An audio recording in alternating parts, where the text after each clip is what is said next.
Howdy, hey folks, it's Diecast Buffet here again, and it's time for the Pennsylvania 500, race 20 out of 36, the second and final trip in 2003 to Pocono Raceway. So last time we were here, we had a really good run going, and we missed the pitch strategy. We missed it, and it just, we lost an opportunity to win. Last race at Chicagoland, we got flat out beat, guys. We got beat. And that man right there, Rusty Wallace, took the W. We got beat, guys. We got beat. So, this week we got Pocono. The next week, it's the Brickyard 400. And after that, oh boy, it's the third road course of the season, Watkins Glen. That's going to be fun. Then, after that, it's our track, guys. It's Michigan. I mean, we were straight up Kyle Larson at these 2.0 mile super speedways. I mean, or speedways, super speedways, whatever you want to call it. 2-mile tracks are Jeff Burton's money. And we go to Richmond too. We're money there. But no question, that's our track right there. So that's almost a guaranteed win as long as we don't mess it up. But yeah, we got Pennsylvania 500, Brickyard 400, Satellite Radio, at the Glen, and Pepsi 400. So that's our upcoming schedule, our standing zone. So we were about, 190, 185 points behind. We have trimmed that down to 147, and we have jumped into second spot. One cat that's coming back in the mix, just like last year, is Ricky Rudd. This guy, after the Daytona, halfway point, he started putting himself into the points situation. He's in top 5 in points. Jimmy Johnson still hanging around, but realistically, though, hold up, Martin's, what? Martin is getting up there. He was hanging back there around 10th to 13th, but now he's in 6th. We're still Jarrett. Jarrett's still 13th. So, realistically, if we were to cut this down, I would say everyone inside the top 7 has an opportunity at the championship. I'm not counting Johnson out. I'm not counting Martin out, Gordon.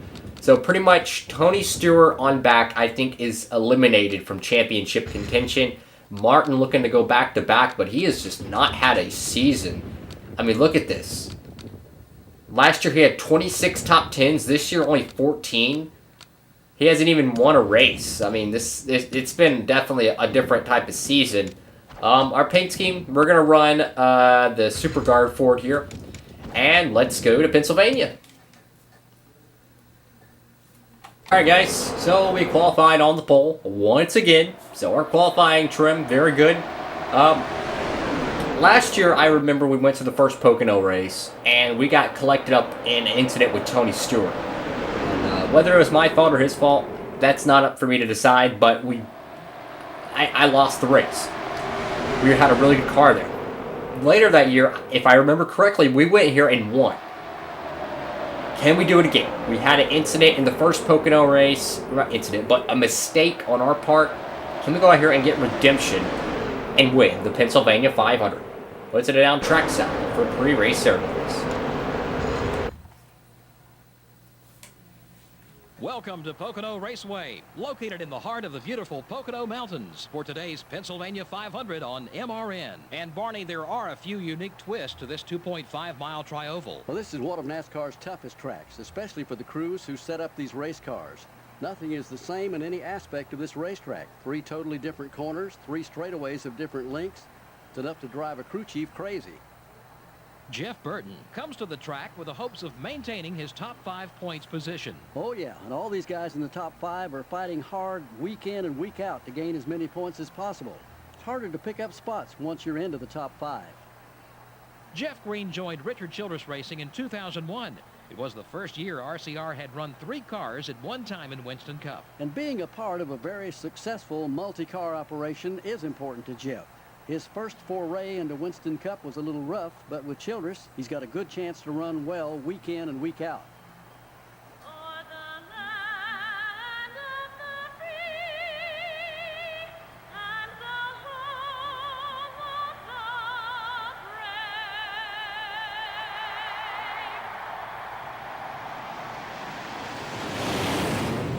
Gentlemen, start your engines. Once again, it's Jimmy Johnson and Jeff Burton on the front row. Oh boy. So last week, we went out there and we didn't dominate, but we had a winning race car.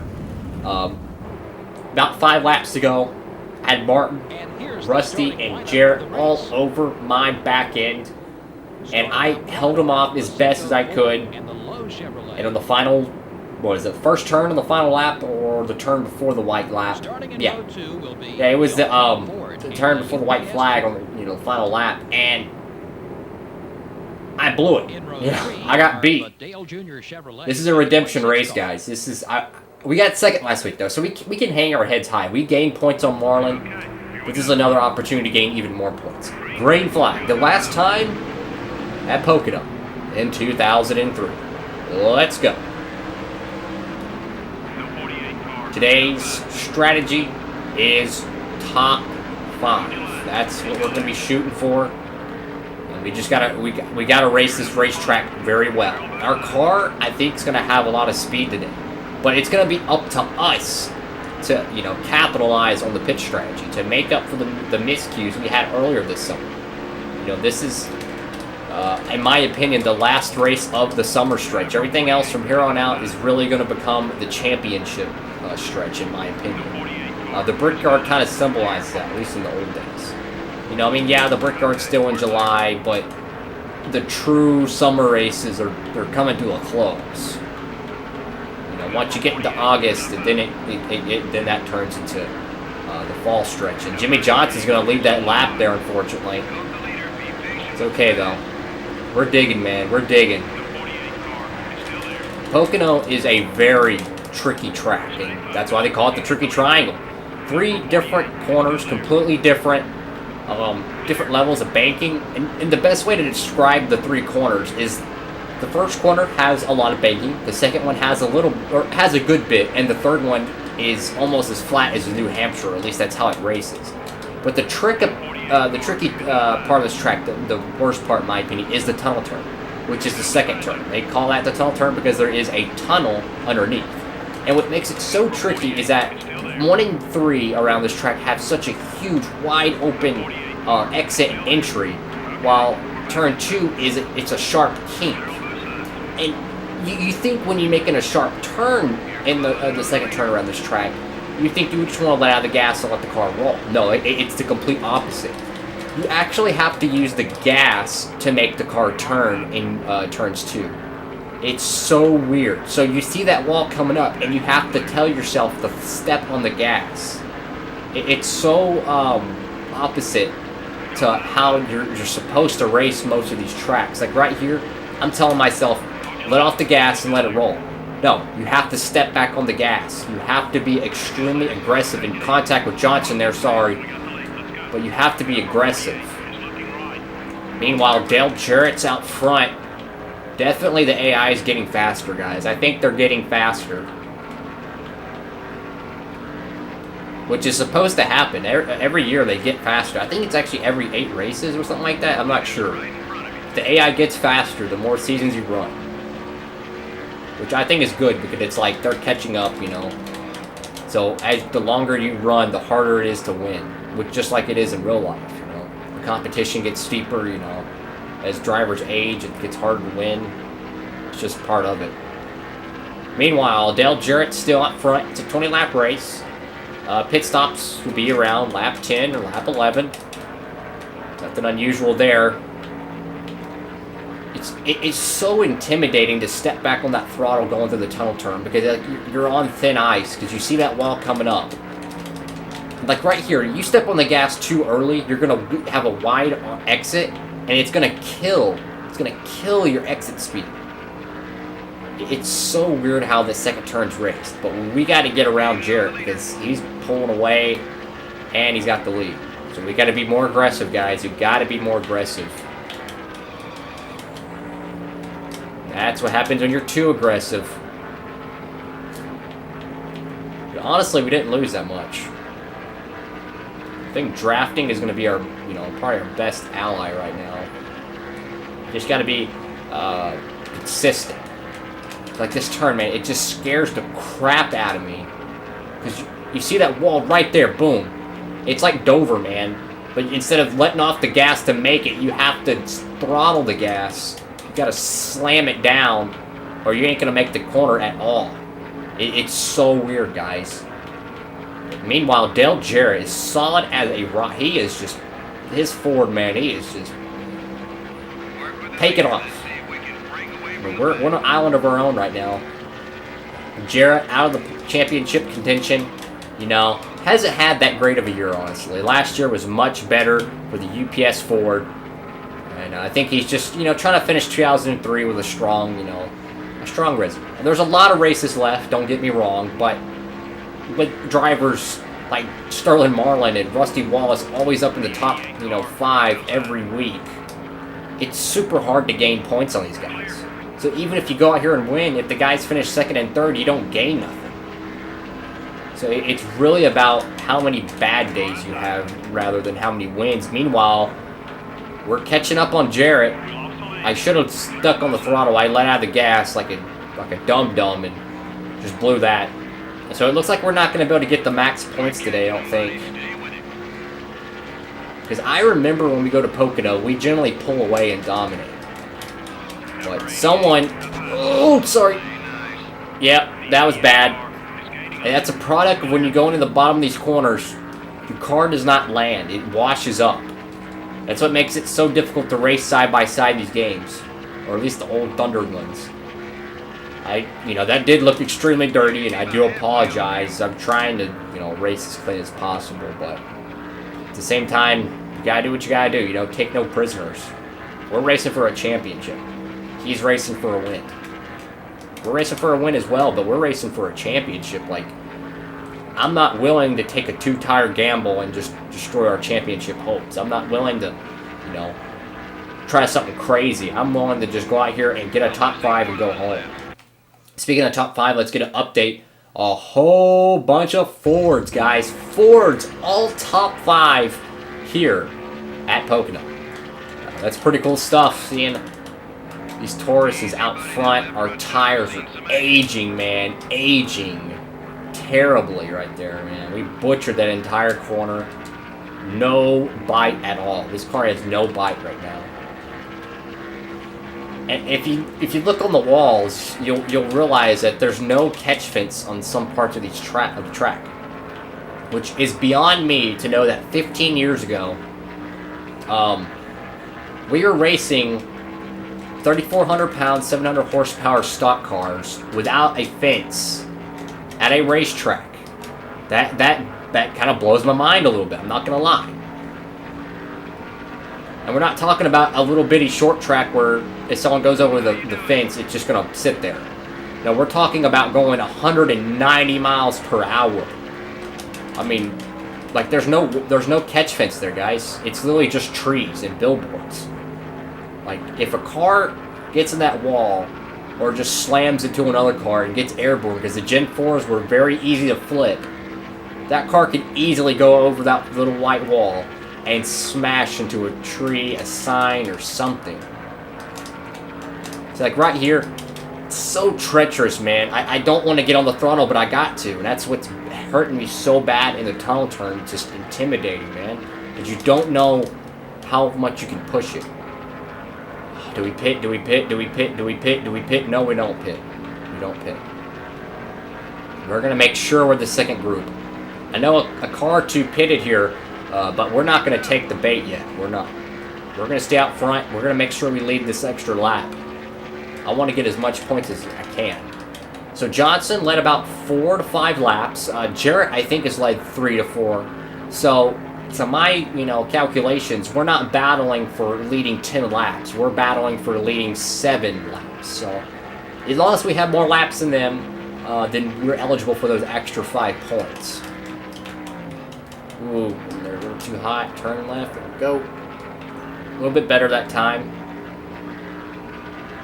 4 tires, man. We just need a good, clean pit stop. Still, no one's pitted yet, so I'm staying out. I'm not going to be a part of that first group of cars because we did that earlier this summer, and guess what? We got bit, guys. We got bit. I'm not pitting yet. We are going to just stay out a little bit longer, lead those extra laps. Now we should see some guys on pit road. Yeah, we're going to come in this time now. We're going to let those first cats get on pit road, which now makes us, if we pit this lap, we will be considered the second group of cars, which is the money group. That's the best group to be a part of, at least to my perspective and knowledge. Meanwhile, we're pulling away from Dale Jarrett. Looks like he ate up his tires leading. And somehow, our tires have hung on somehow.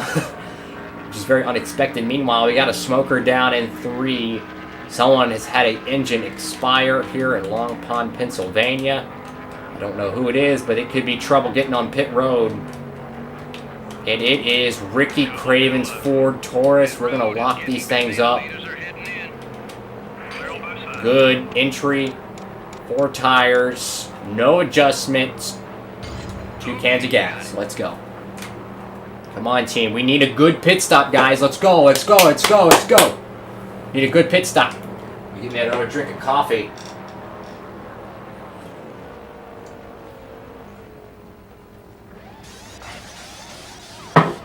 Come on, guys. Come on, guys. We need a good stop. We need a good stop. Got some donuts on the right side of this car, man. We're so fast we got donuts on it. We got some scrapes. Let's go, guys. Let's go. Let's go. It's 15.3. Let's go. Yes. There we go. Good pit stop. Good pit stop. All right. Now, hopefully we don't have a Jimmy Johnson at the Daytona road course. Where he just pulls someone pulls some crazy pit strategy. But there's not really a blend line here. You take away the fastest racing group, which is the inside lane, coming off pit road, which is honestly really dangerous. Because you can get completely ran over there. Side by side in the tunnel turn, such a treacherous part of the racetrack. If you're going in there with a full, sail of wind, it's not good. Not good. And then here is just, it's New Hampshire. I think Tony's coming in, so we're going to get the outside groove in case he does pit. No, he's not. Okay, well then we'll be able to use him for draft. Go down there, block him. Got a Pontiac behind us, Pontiac ahead of us. I don't know where Tony is positioned on the racetrack, though. He could be for the lead. I don't know. Tony Stewart, honestly, has been very quiet this year.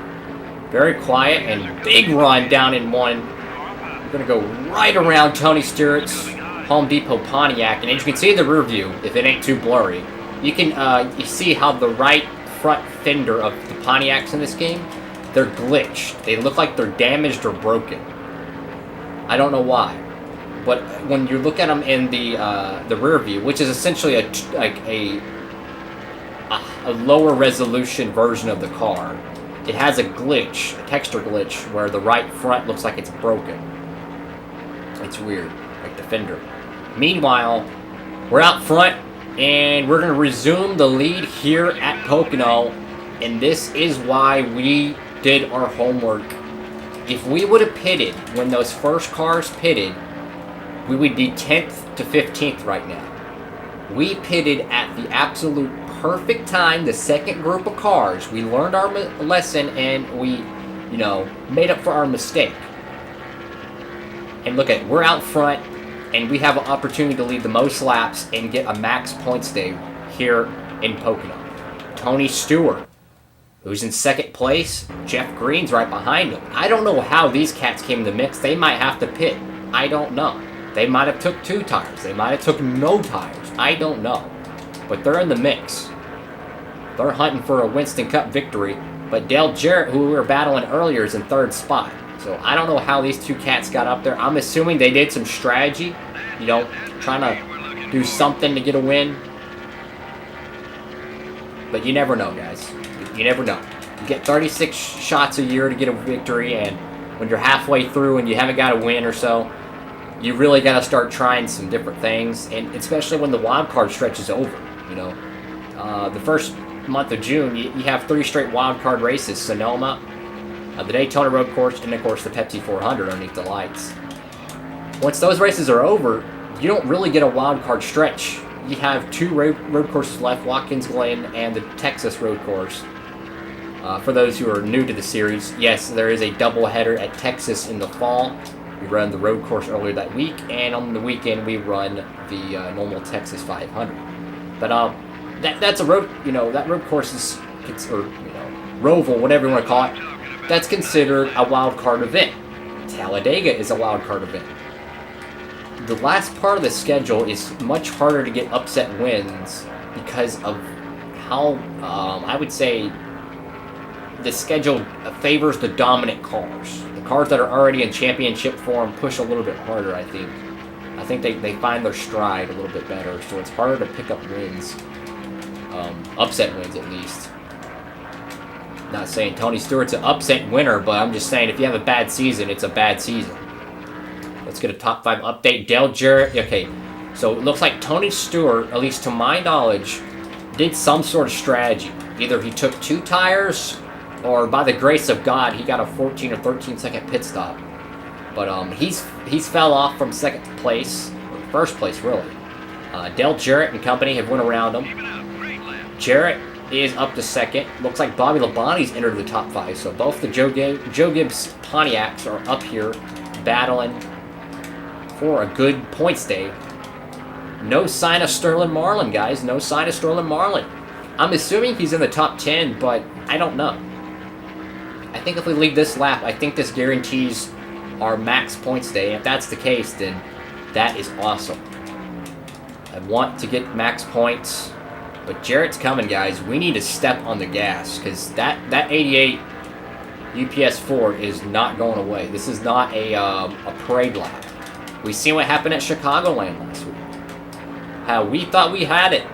It looked like we were going to get it, and we had 3 Fords hounding us for the win. So I'm going to use up this card as best as I can. You're flying out there, buddy. Good job. Try to get at least a better lap time than Jarrett. That's all I got to do is just get a better lap time than him, and we should be all right. The tires are giving up a little bit. We did pit late, though, so the tires are not as worn as they would be if we pitted early. We would have lost the track position and have worse tire wear if we would have pitted early. So staying out really, I think, paid dividends, and it's putting us in a position to win this race. But Dale Jarrett, he's trying to get a victory. He's digging. I want to win, man. I want to win. The tires are falling apart. Here comes Jarrett. He's probably within draft reach now. Yep, he's got a big run. That was a bad turn to have an issue. Probably the worst one because he had that entire straightaway to gain speed. But our acceleration is pretty good. Looks like turn 1, I think, is our stronger one. Like right here, the AI kind of slows down. See, as you see right there, we kind of gained a little bit. Not much, but a little bit. Kind of hard to see. But now you can kind of see the gap we gained. It's like the AI slows down like in turns 3 and 4 at Texas. It's lap 19 out of 20. We just got to focus, guys. Just focus. Big run for Jarrett. He's there now. Pull them belts tight. White knuckle racing. Let's go. Who's going to win the Pennsylvania 500? At turn number 3. Coming to take the white flag one more time around. It's Jeff Burton and Dale Jarrett battling out for the last race at Pocono.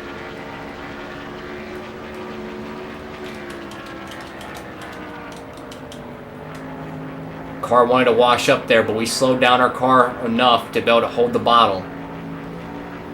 That's tire wear. We don't have the front bite we needed. Turn 1's done. Can we get to the tunnel turn?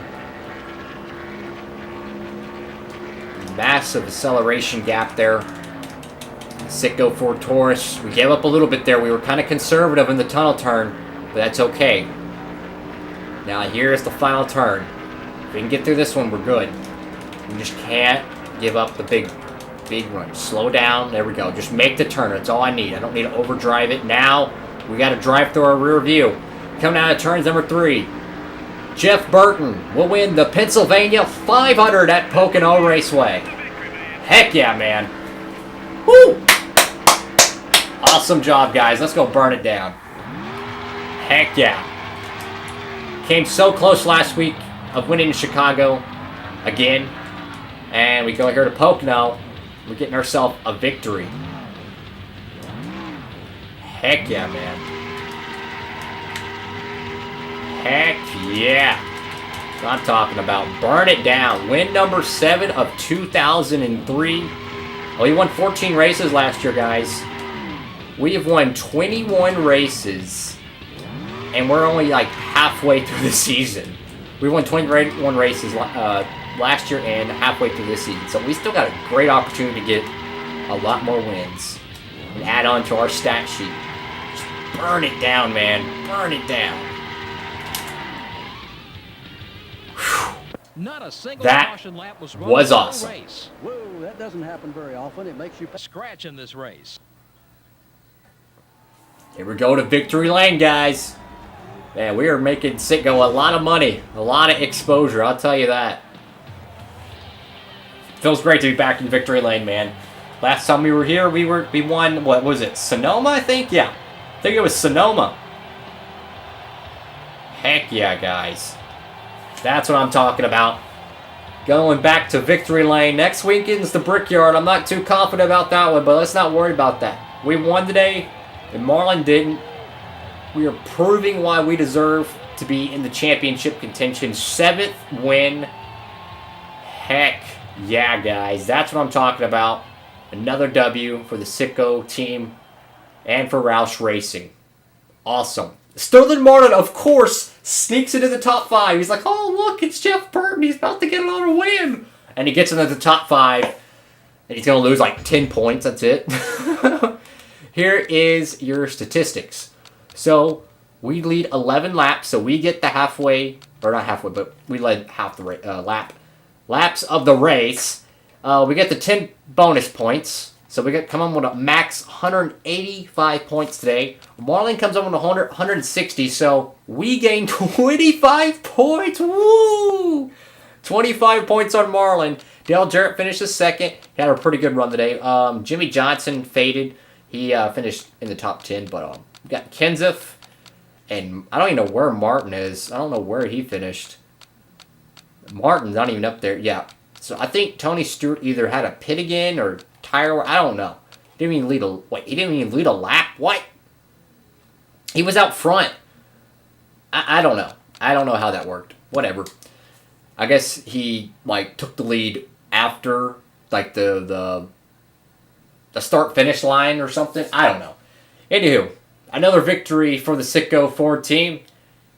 Awesome day in Pennsylvania. If you liked the video, please give it a thumbs up. And if you're new around here, smash that subscribe button. Thank y'all so much for watching. Hope you have a great one. And Diecast Buffet signing off.